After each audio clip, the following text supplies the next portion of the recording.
Jaya Radha Madhava Jabi Hare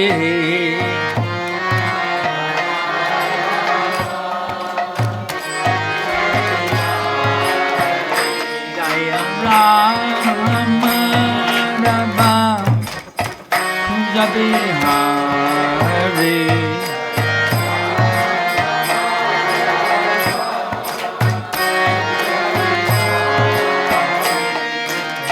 Gopijana Vallabha Girivaradhari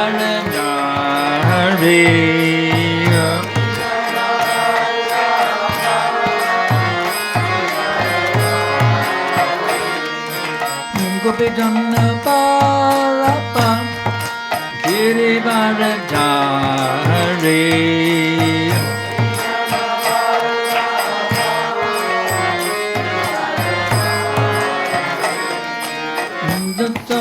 Nandana Prajadana Ranjana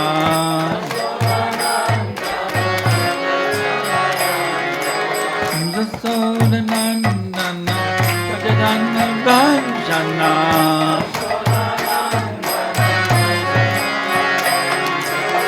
Yamuna Tira Vanachari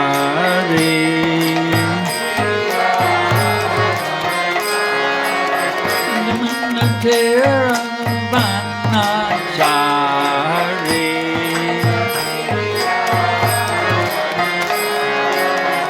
Jaya Ramadava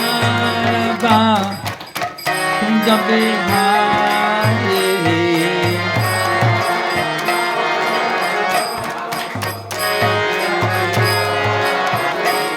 Hare Krishna Hare Krishna Krishna Krishna Hare Hare Hare Rama Hare Rama Rama Rama Hare Hare. Chant with feeling from your heart.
Voimme kääntää täällä suomen kielelle, luento on englannin kielellä. The lecture will be in English, so we will translate into Finnish here.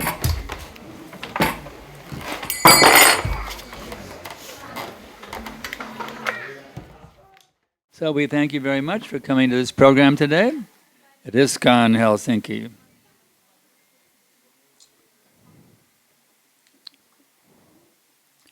Today we're reading from Bhagavad Gita as it is, by His Divine Grace Srila Prabhupada. We're going to speak about the very final verse of the Bhagavad Gita, 1878. Om Namo Bhagavate Vasudevaya. Om Namo Bhagavate Vasudevaya.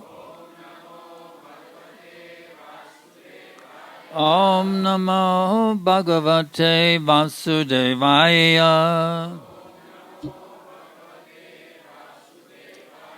Yatra Yogeshvara Krishna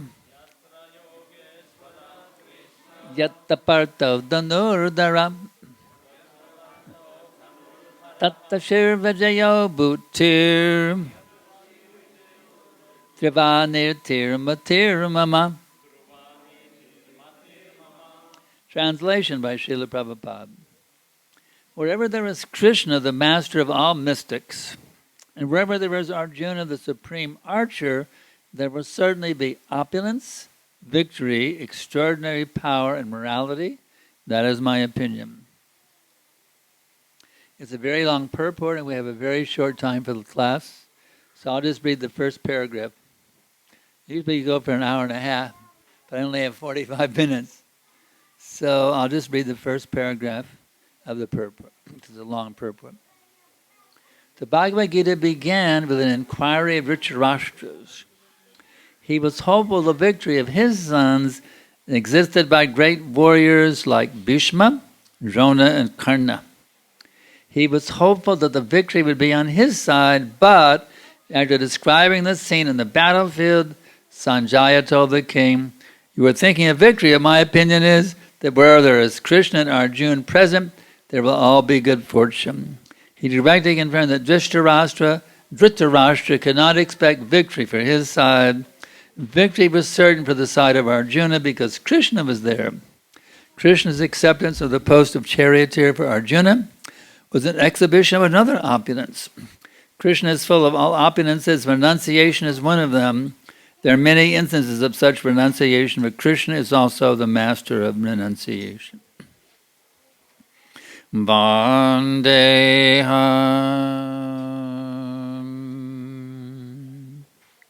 Shri Guru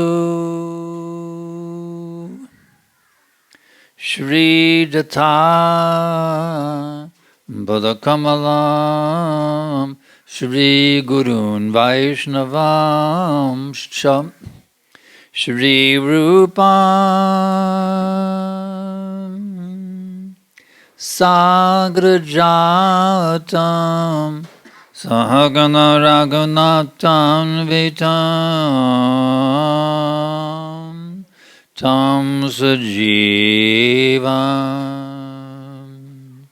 Sadvaitam Savadutam Parijana Sahitam Krishna Chaitanya Devam Shri Radha Krishna Padam Sahagana Lalita Shri Vishakam Vitam Sham Nama Om Vishnu Padaya Krishna Prestaya Bhutale Srimate Bhakti Vedanta Svaminiti Namine Namaste Sarasvate Deve Gauravani Prachadine Nirvishesha Shunyavadi Paschatya Deshatarine.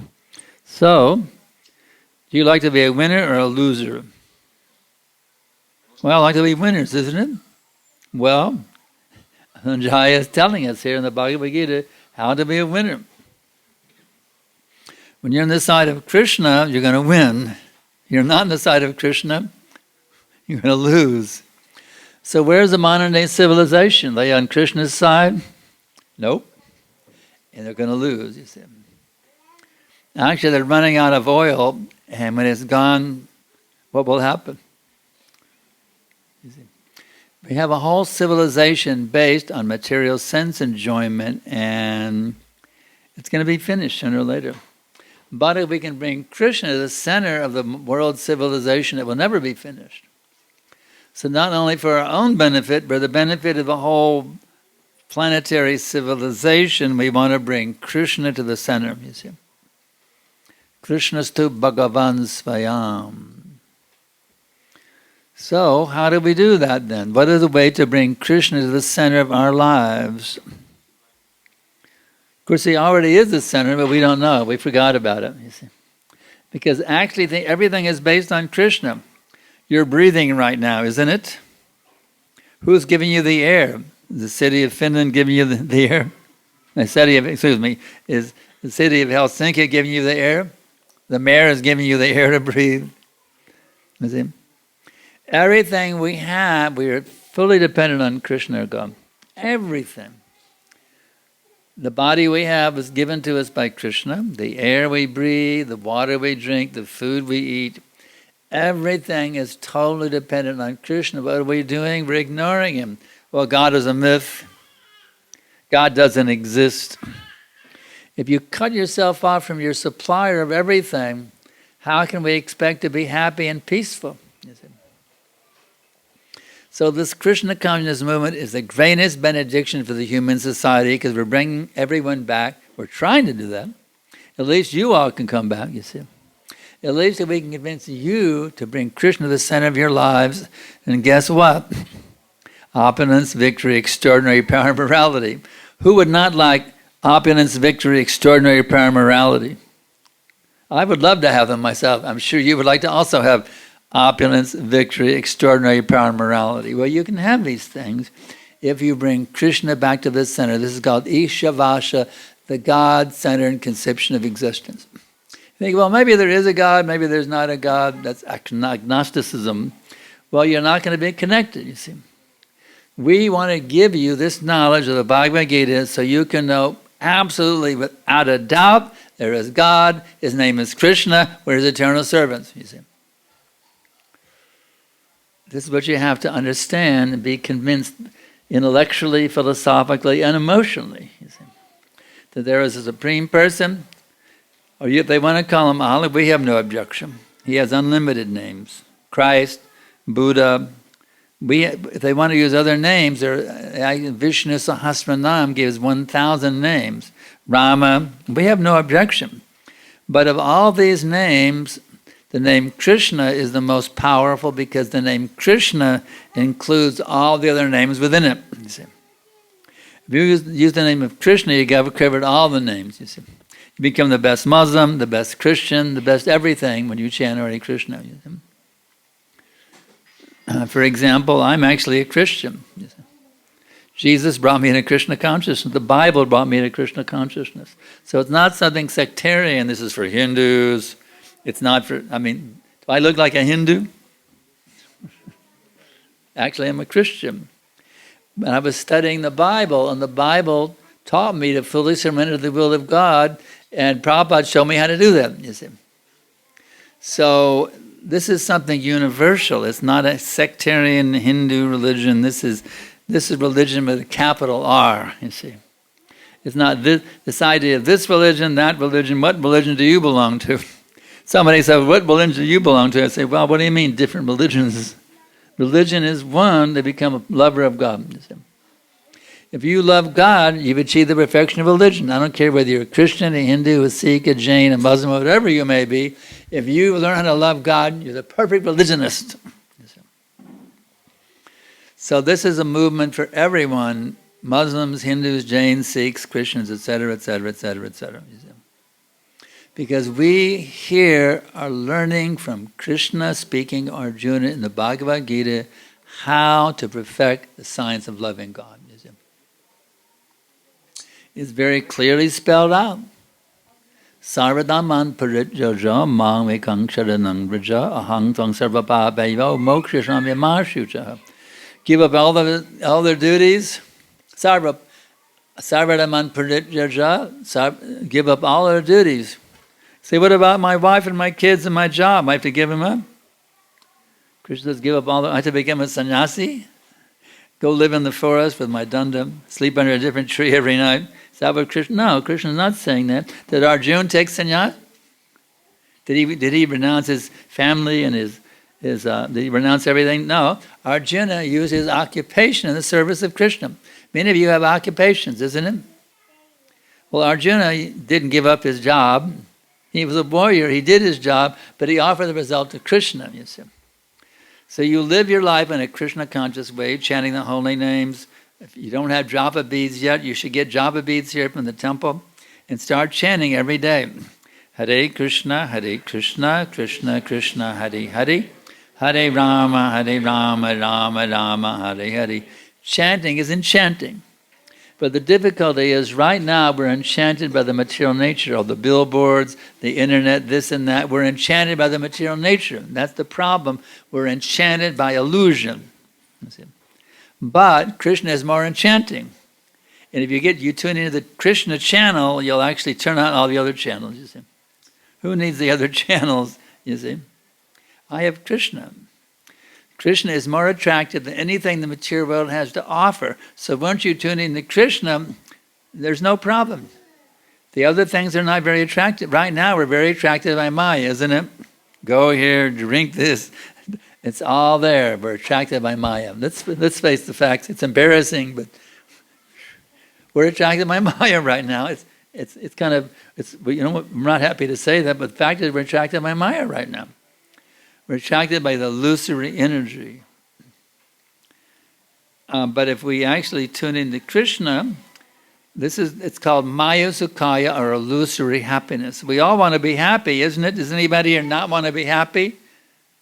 Senior citizens, kids, wherever you might be, everybody wants to be happy. That's a fact. But the trouble is we're running after a mirage in the desert. Do you know what happens when you run after the mirage in the desert? A little animal may run after the mirage in the desert, but what's the result? He runs himself to death because there's no water out there. I remember when I was a kid, we were driving, our family was driving on a vacation out to West Texas to Big Bend National Park out there in the desert country. And I noted down the highway there was a big lake out there, maybe half a mile ahead of it, but as fast as the lake was moving, as we were driving 60 miles per hour, the lake was also moving at 60 miles an hour, you see. So that's illusory happiness. You think you're going to get it, but you never actually get it. It's just like how do they get the donkey to work hard all day? They put a carrot on a little stick. They hang a carrot in front of him, and he goes running after the carrot. He never gets it. It's always in front of him, 3 feet in front of him on the stick. You see? So let's not be a bunch of stupid donkeys running after illusory happiness, which never gives any satisfaction to the self. Let's not be so stupid to run after a happiness which never satisfies the self. The scriptures say, Dusparena, the lena cha. The senses burn like fire, and they are never, ever, ever satisfied. You see? So why should we run after a so-called happiness which doesn't satisfy us, when we can actually go to a happiness which is unlimitedly satisfying? You see, that's called Krishna consciousness, or Allah consciousness, whatever you want to call it. That pure love of God gives unlimited satisfaction to the self. So you may say, why is this some hype to convince me to chant Hare Krishna? Because we want you to join our religion. Are we just hyping you? No, this is a science that applies to anybody and everybody throughout the whole universe. There's actually living beings on other planets. You know, there's people living on the sun who have fire bodies. You know them? They're really fired up there. There are living entities on every planet throughout the whole universe. And this applies to everybody equally. If you chant the holy names of the Lord, Hare Krishna, Krishna Krishna, Hare Hare, Hare Rama, Rama Rama, Hare Hare. You're flipping a switch to turn on your actual identity. So we are not here to impose something upon you. We're here to teach you how to remove all those things that have been imposed upon you for millions of lifetimes. That's what we're here for, you see. We're here to reveal to you the science of how to get back to your original identity, you see, that you once had before you thought, well, let me see what it'd be like if I could be the supreme enjoyer. We were actually there in the spiritual world. We were actually eternal living beings with spiritual bodies that never got sick, that never got old, that were eternally youthful spiritual bodies that didn't need a car to drive around in, didn't need a job or any of this stuff, you see. We were there in the spiritual world having a loving relationship with Krishna in unlimited sweetness, ambrosial sweetness. We were tasting the sweetest nectar at every minute. But love means voluntary. I put a gun in your head and love me or I'll blow your brains out. That's not, you can't love under force. Understand? You can't, that's called rape, right? You can't love out of force. Love has to be voluntary, so every single living entity in the spiritual world has a choice. Love me or leave me, you see. So, in very, very rare situations, out of the unlimited number of living entities in the spiritual world, some will think, you ever seen the cow sticking the head to the fence? As they say, the cow thinks the grass is greener on the other side of the fence. So we were like that stupid cow who stuck his head through the fence thinking the grass is greener on the other side of the fence.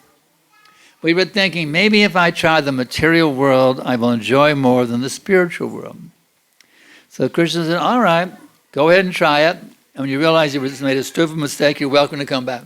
So we are here today, the representatives of Krishna, to convince you made a very, very, very, very, very stupid mistake to try to enjoy separately from Krishna. Now, we're not here to force you. We're here to help you understand what you did wrong and how you can rectify it. We're not going to tie you, we're not going to handcuff you and drag you back to the spiritual world. That doesn't work. We're here to convince you made a very, very, very, very, very, very, very stupid mistake by trying to enjoy separately from Krishna. That's what we're here. That's what I'm trying to convince you today here in this lecture. I'm just here for one day. I'm going to the U.S. tomorrow to lecture there also. So we want to convince you, this is my one chance to convince you that you made a stupid mistake trying to enjoy separately from Krishna, but now Krishna is giving the Bhagavad Gita to tell you how to get back, how to get back, how to get back where you once belonged. You see. Jivarasa Rupahai, Krishna Nityadas, the constitutional position of living entity is the eternal servant of Krishna. So how do you do that? Actually, it's a very simple technique. If somebody is suffering from amnesia, they forgot who they are. And I'm talking about a heavy case of amnesia. Not partial, but full amnesia. You've forgotten who you are. I mean, you're totally obliterated. Where do I live? I don't even remember my name anymore. If you get a very severe case of amnesia, you don't remember anything about yourself.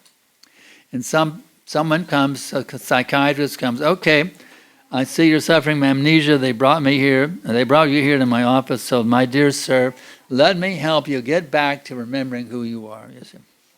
So why do I give this example? We're all suffering from amnesia right now. You see, we forgot who we actually are. Jivarasa Rupahai, Krishna Nityadas. So how does someone suffering from severe, severe, severe amnesia be brought back to their actual identity? Because they take that poor amnesiac person and they bring him back into the contact with all those things which remind him of actual identity. They take him into his house. Here's your wife. Here's your kids. Here's your dog. You see, here's your guitar. Here's your desk. Here's your bedroom. Here's your favorite book, Bhagavad Gita. They bring you back into touch with everything that you once had, once you really identified with it before you forgot who you are. And finally you snap out of it. Wow, I'm actually so-and-so. You see? So we're trying to bring you back so you can snap out of your illusion. Yes, I'm the eternal servant of Krishna, Ki Jai. You see? We're trying to help you come back to remember who you actually are. You see? Now somebody asked me the other day, well, you know, what is your identity in the spiritual world? Don't try to artificially jump. You see? This is called, there are a class of men in India, they're called Radhakunda Babajis, who you go to them and they'll say, I will initiate you into who you actually are. Here's your rasa. Now you're such and such manjari, here's your name. This is bogus, because they don't even know who you are. And the actual identity is only on a very high level called the asakti stage, where you actually remember who you are. But if you go step by step by step, you'll come to that level. But right now, on the introductory level, we're just teaching you to remember I'm the eternal servant of Krishna. But if you go further, that day will come, you actually remember who you are in the spiritual world. But that's something very high level. You don't jump artificially to that position. What is that sloka that Bengali saying? Baro baro bandalo, baro baro pate, blanka dinkate, matakare hate. Big monkey, big belly, salam junking melancholy. So don't be like a big monkey wanting to jump to his rasa in the spiritual world. You see. Just be happy to know you're the eternal servant of Krishna. Krishna will send you a spiritual master. And actually, when you take a spiritual master, you get initiated by a bona fide spiritual master, guess what? That's an eternal identity.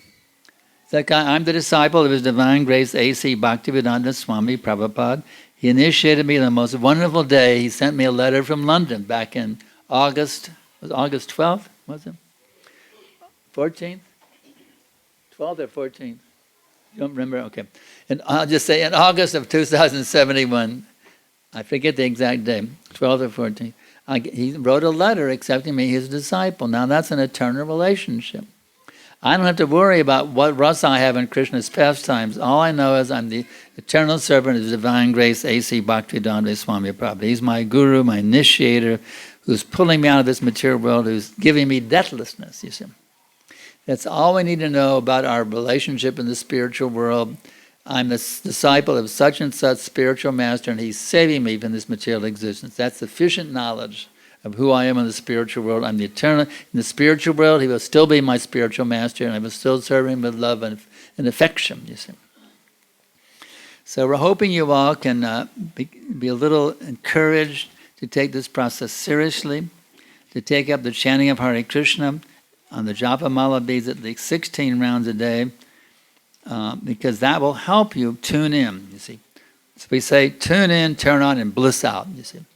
You got to tune into your actual identity, and this japa will help you. Hare Krishna, Krishna Krishna, Hare Hare, Hare Rama, Rama Rama, Hare. I remember when I was a kid, they didn't have internet in those days, but they had something called FM radio. And my dad was an FM radio buff. You could have a stereo. You get stereo through the FM radio. The AM knows on FM you get stereo. That was really cool in those days. But you have to fine tune the knob, you know, so you just get the proper stereo balance, you see. So you need to fine tune your consciousness. Tune in to the transcendental dimension. And this japa will bring you to tuning in, you fine tuning your consciousness. Hare Krishna, Krishna Krishna, Hare Hare. Hare Rama, Rama Rama, Hare Hare. And more you can dive in and focus and be in a mood of feeling of love also, that mantra will actually fine-tune, refine your consciousness. Somebody asked me, well, I just got a letter today actually from somebody in India, Shivani. She said, well, I can feel the presence of ghosts immediately. How long will it take to feel the presence of Krishna? I said, immediately. If you would chant Hare, sometimes people are haunted by ghosts. But if you chant Hare Krishna, the ghosts are they're running scared to get out of there. They're scared of Hare Krishna mantra. And so Krishna comes immediately. He is fully present in his name. So if you chant Hare Krishna with focus, the Supreme Personality of God personally comes into your association. Can you imagine being like Arjuna on the chariot with Krishna 5,000 years ago? You can have the same closeness, the same proximity, the same nectar, the same mercy by chanting Hare Krishna with love. You can have the same position as Arjuna 5,000 years ago. Hare Krishna, Krishna Krishna, Hare Hare. Hare Rama, Rama Rama, Hare. So my dear ladies and gentlemen, and kids, please take advantage of this. I'm begging you all, don't waste your life serving your material senses. You are meant to serve Krishna, Rishikesha Sevanam. You're meant to serve Krishna. That's what your senses are meant for. They're not meant to serve your your appetite for gratification of your senses. You're meant to take your senses engagement service of the master of senses. I'm begging you all, please take this process. I don't want to see you people caught up in the cycle of birth and death. I want to see you people, as you leave this material body, I want to see you enter the spiritual world, to your original identity with Krishna, in the spiritual sky. I'm begging you, please, please, please, do not remain in the illusion that you can find happiness by gratifying your material senses. You can never do it. You will never find happiness gratifying your material senses. You will only find happiness by engaging your senses in the service of the master of the senses. Now we have a few minutes left for questions. Questions are welcome. Objections, challenges, it's all welcome. I'm here to handle whatever you throw at me. Disagreements, I'm here. Now, don't be shy. Yesterday I gave a lecture, and one person came up after the lecture and asked me a question. But don't be shy that you want to save your question, talk to me personally after the lecture. I want to hear it now. Yes? Thank you for the lecture. So it's very widespread view that Krishna and Shiva, they are like the same, and many are worshiping Shiva and Durga. So what is the actual difference, Shiva, Durga, or Krishna? Because in India it's very, very popular to have Durga Puja and like this. He's asking about, there is a lot of thoughts about worshipping Shiva and Krishna, maybe it's same, especially in India it's widely spread, so maybe you can... Actually, Lord Shiva was Parvati was asking Krishna, Shiva, who is the supreme. He said, Vishnu Aradhanam Devi. The Vedic culture, the wife is called Devi. Devi means goddess because the husband sees the wife as a goddess. She's supposed to be a goddess, and so he said Vishnu Aradhanam Vedi. The topmost worship is the worship of Vishnu. Now Vishnu is is also Krishna himself. Krishna is the original form of Vishnu. So according to Lord Shiva, Krishna worship is the best, the topmost worship. So you want to appease Lord Shiva? Great. Chant Hare Krishna. Lord Shiva will shower his mercy on you. Now generally people go to Shiva, because they want something. Lord Shiva, give me a wife, give me a husband, give me a raise, give me a new car, whatever. Generally people go to Shiva asking for material benedictions. And Shiva sometimes may do that, but the material benedictions keep you locked up in the material world. You're still, it's like, remember, what's that old song? Give me a Cadillac, a brand new Cadillac, replete with Michelin tires. Give my wife a new silk sari. Give my kids a Harvard education. Give me a house by the Baltic Sea. Om Jagajaya Shari. You see, this is the mood of demigod worshippers. You see. They were saying, gimme, gimme, gimme, gimme, gimme, gimme, gimme. But that's selfishness. That very selfishness has locked us in the material world, you see. So don't be selfish. Become selfless, you see. Demigod worship is for selfish people who want something for themselves. But Krishna worship is those who want to give themselves to Krishna. Demigod worship will keep you locked up in the material world. But guess what? If you worship Krishna, Krishna is the sum total of all, there's 330 million demigods. If you want to worship all the demigods, do a separate puja for each one, you'll have to spend your whole life. 330 million demigods, can you imagine? You want to please all the demigods, you'll be exhausted. You won't have time to have a job, you have to go out to the forest, do 330 million pujas. Can you imagine worshipping all the demigods? But Krishna says, I am the sum total of all the demigods. So let's stop getting water. If you want to nourish the tree, you can try watering every leaf and branch. But if you water the root, you've covered the whole thing in one stroke. So when you worship Krishna, you're given the best worship, Shiva, Brahma, Indra, Ganesh, all of them. And when you worship Krishna, you've done the best worship for every single demigod. 330 million demigods will shower their blessings upon you. Just like we hear in Krishna Lila, how they were having different pastimes, and the demigods would shower flowers on Krishna's pastimes. From the heavenly planets, they would shower flowers. We're hoping we can have a Kirtan now here in Helsinki where the demigods will shower flowers on us. We haven't gotten there yet. But we hope that day will come. The demigods will shower flowers on our Kirtan here in Helsinki. But the fact is that when you worship Krishna, all the demigods are blessing you and very pleased with you because they're all devotees of Krishna. Next question. Yes? Thank you for the lecture. I've been wondering about this whole thing that we have a long history of different yugas. We've had a golden age and silver, and now we're in the Kali Yuga. And it's a particularly vicious time to remember or to try to go back to Krishna because we, like you say, have so much amnesia about where we're coming from. The thing that I'm wondering at this point is why do we have to have these different ages where in different ages it's much easier to serve Krishna, and then all of a sudden we come to this where it's extremely difficult to try and remember why we even should do it. So you mentioned that we are suffering with amnesia, especially in Kali Yuga, is the most severe case. So I'm just wondering why these yugas are created, which is like difficult or somewhat like more difficult or less difficult. Actually, Kali Yuga is the easiest yuga because of Lord Chaitanya's mercy. It's better than Satya, Treka, and Dwarpa Yuga because Lord Chaitanya's mercy. If you will take advantage of the mercy of Lord Chaitanya, it's the easiest time to become self-realized. But you take advantage of it. If you don't take advantage of it, too bad. If you take advantage of the mercy of Lord Sri Krishna Chaitanya Prabhu Nityananda Shri Advaita Gadadhar Shivasadi Gaura Bhakta Vrinda, this is actually the easiest yoga to become self-realized because the alternative is so horrible. You see, in the other yogas, the mature world is kind of nice. So maybe I don't need to go back to Godhead. It's kind of nice in the Satya, Treka, and Dwarpa yogas. But in this age, it's like black and white. There's no shades of gray in this age. It's pure black and white.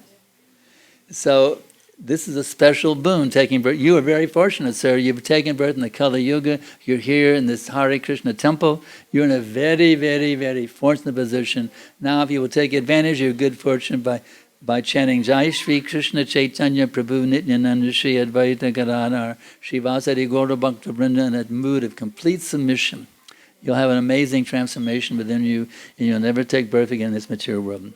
I guarantee you. Next.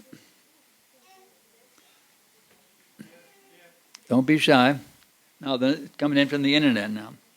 No, it's over here. Okay. This morning, my 4-year-old son was watching the cartoon. Someone is crying. That's right. The little kid is taking a little vacation right now, so we can hear you. My son, he was watching a cartoon that was with Krishna and his friends. And Krishna with his bansuri, he did some magic, and he was asking me, Mama, why is this bansuri having a magic in it? So this morning, her little boy was watching Krishna cartoons, and Krishna with his friends was playing, and he started playing his flute.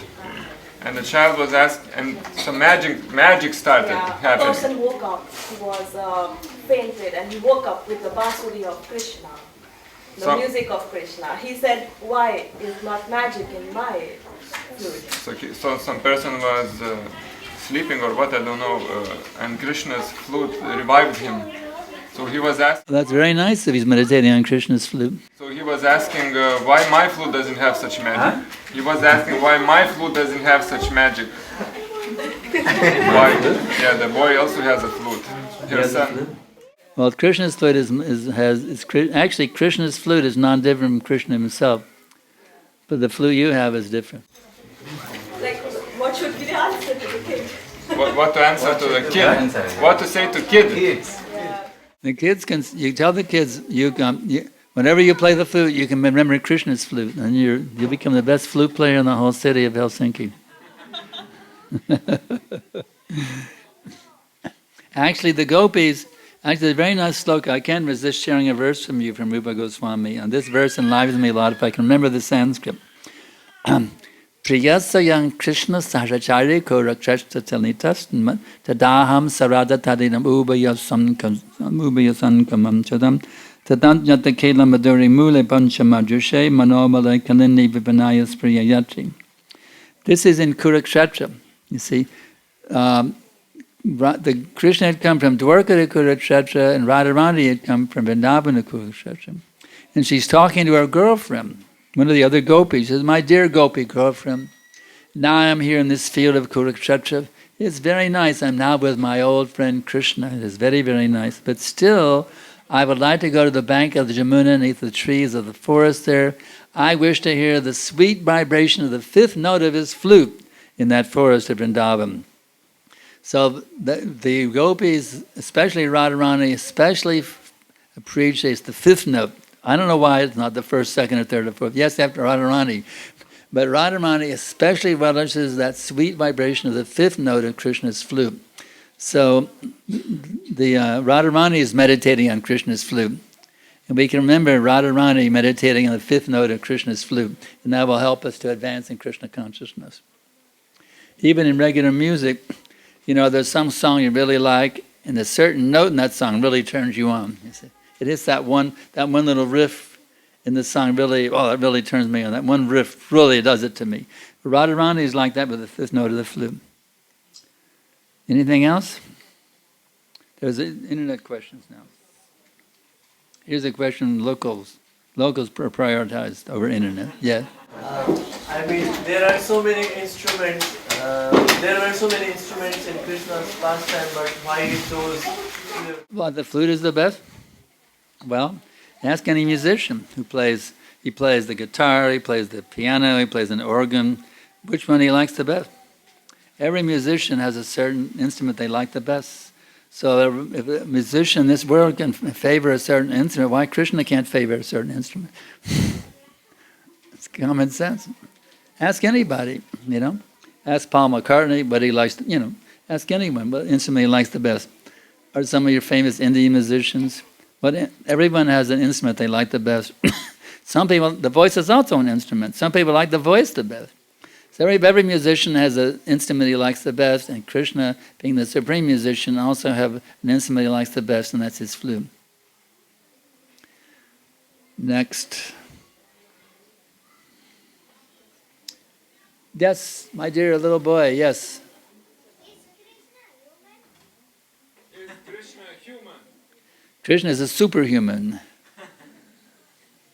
Superhuman. When I was kids, we used to have a thing on TV called Superman.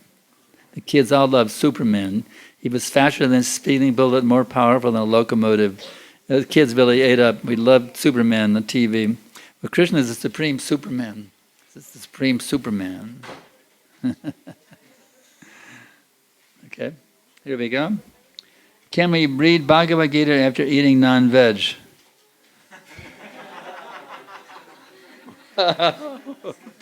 Why are you so stupid? You're eating non-veg. You're committing suicide by eating non-veg. If Krishna asks, we can offer it to Krishna. If Krishna asks, and if we can offer it to Krishna. Meat? If Krishna asks, Krishna says, whatever you eat, offer But it. this is non-veg, Devi. Meat. It's meat. Hare Krishna. I'm saying something. Some point, Ramata having. I'm Some making point. a point, not Philosophical answering point. directly. That's another point. Vegetarian food you offer to Krishna. Patram pushpam phalam toyam, Krishna says. That's a fact. But he's asking about non-veg, about meat. But I'm saying, so he's not asking for meat. So you can't offer it to Krishna and can't eat it. Can we read Bhagavad Gita? Let's go back directly to the question. Can we read Bhagavad Gita after eating non-veg? Absolutely. Because the Bhagavad Gita could convince you to stop eating non-veg. So you read Bhagavad Gita in any condition. The Bhagavad Gita will convince you to not do these nonsense things anymore.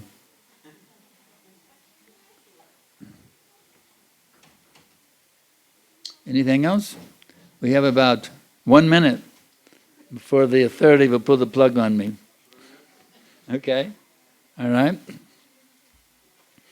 How to make fully sure that Krishna is in the center when we chant japa and kirtan.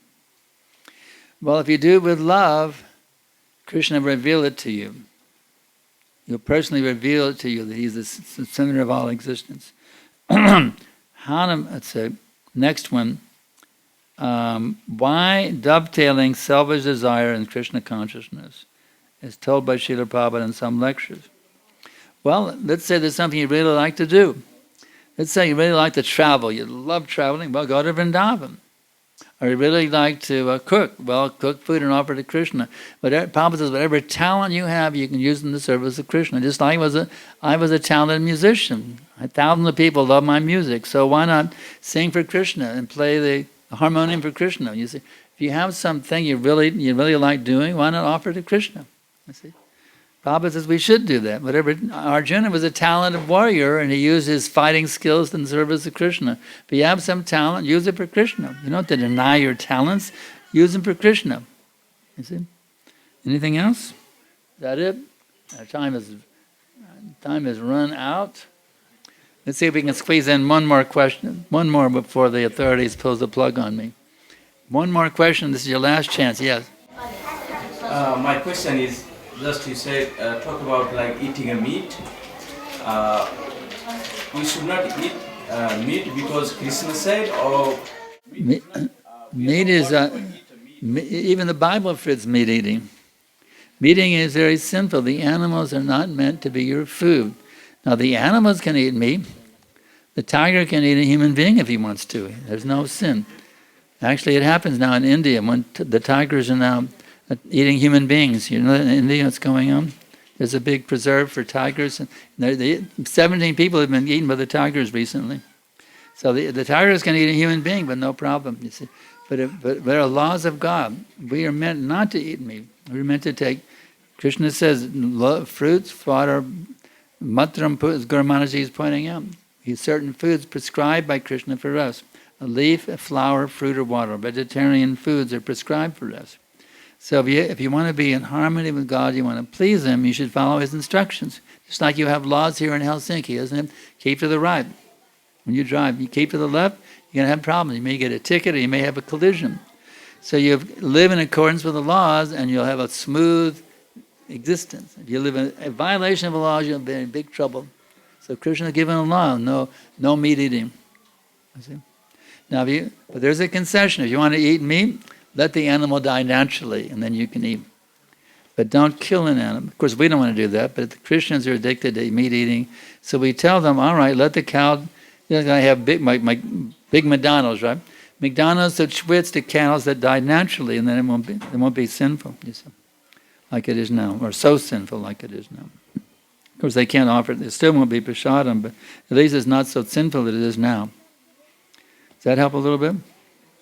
Okay. Well, I have to act in accordance with your temple president here, so I'll be welcome to come again. Thank you all very much. Please take this process seriously, and your lives will be unlimited peace of mind. I absolutely guarantee it. Thank you very much.